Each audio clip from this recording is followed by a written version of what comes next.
بسم اللہ الرحمن الرحیم۔ السلام علیکم۔ ایک ظالم انسان کی رودات جس کو اپنا کیا ہوا ظلم یاد نہیں تھا، جیل میں سزائے موت کی کال کوٹ رہی تھی۔ خوفناک سناٹا تھا۔ 0 وولٹ کا بلب گھپ اندھیرے کو تھوڑا سا روشن کر رہا تھا۔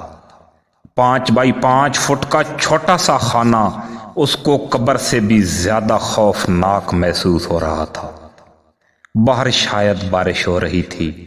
اس کے پتھرائے ہوئے دماغ میں خیال گزرا، کیونکہ بادلوں کی ہلکی ہلکی گرج خوفناک سناٹے کو چیر رہی تھی، لیکن ان کی چمک، بارش کی وہ ہلکی پھوار اور ٹھنڈی ہوا کے تازہ ترین جھونکوں سے محروم سزائے موت کا قیدی آج یہ محسوس کر رہا تھا کہ بارش کتنی بڑی نعمت ہے۔ کال کوٹری کا کھانا بھی تو آج رات نہ آ سکا۔ کھانا نہیں ملے گا آج۔ پتہ نہیں کیا ہوا، شاید بارش کی وجہ سے گاڑی دیر سے پہنچے گی۔ جیل کے سنتری نے فولادی دروازے پر لگی ہوئی کھڑکی کھول کر اسے بتا دیا اور کھڑکی بند کر دی۔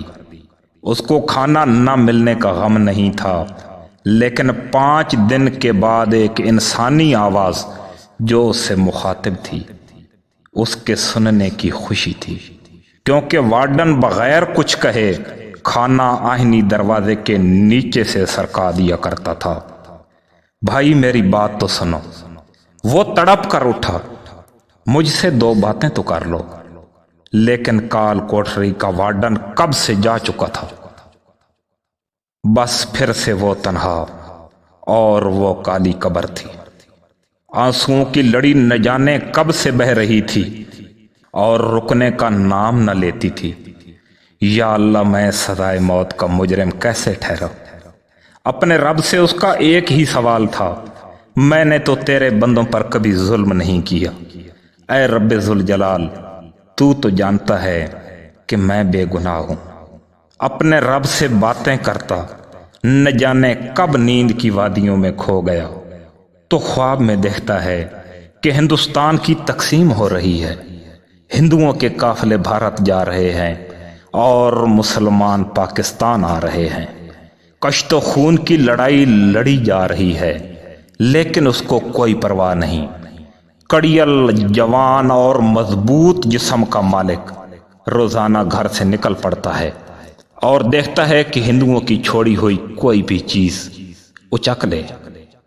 ایک آواز آتی ہے، وہ تیری کمائی کے دن تھے، تو چور جو ٹھہرا اپنے علاقے کا۔ وہ بڑبڑا کر اٹھ بیٹھا۔ اسے یاد آیا کہ میں واقعی ایک چور تھا، اور پھر اسے یاد آیا کہ ایک ہندو قافلہ اپنی بھینس کو ایک درخت کے ساتھ باندھ کر چھوڑ گیا تھا، کیونکہ بھینس درد ذہ کی وجہ سے چل نہیں سکتی تھی اور قافلے والوں کو جان کا خطرہ تھا۔ اور جب یہ اس درخت کے پاس پہنچا تو بھینس کا بچہ ہو چکا تھا اور چند گھنٹوں کا تھا۔ اس نے بھینس کی رسی کھولی اور چلتا بنا۔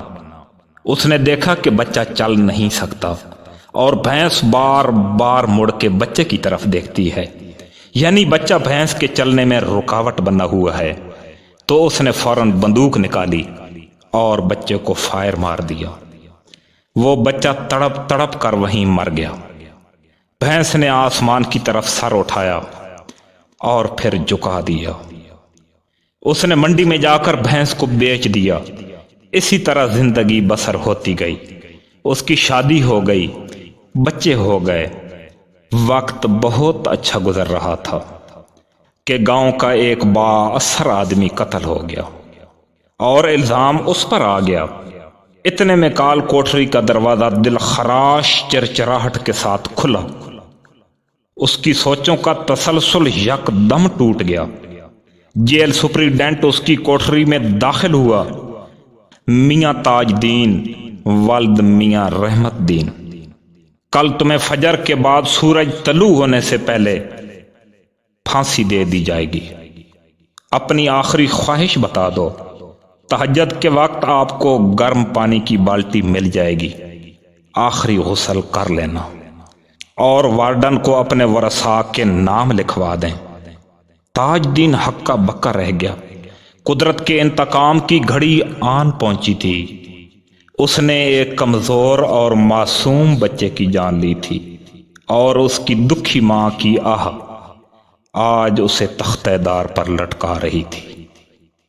میرے بھائیوں اور بہنوں، قدرت اپنا حساب پورا لیتی ہے۔ اس کے ہاں دیر ہے، اندھیر نہیں ہے۔ امید کرتا ہوں کہ آپ کو میری کاوش پسند آئی ہوگی۔ اگر ایسا ہی ہے تو لائک کے اوپر کلک کر دینا۔ انشاءاللہ ملاقات ہوگی اگلی ویڈیو میں۔ تب تک کے لیے اللہ نگہبان۔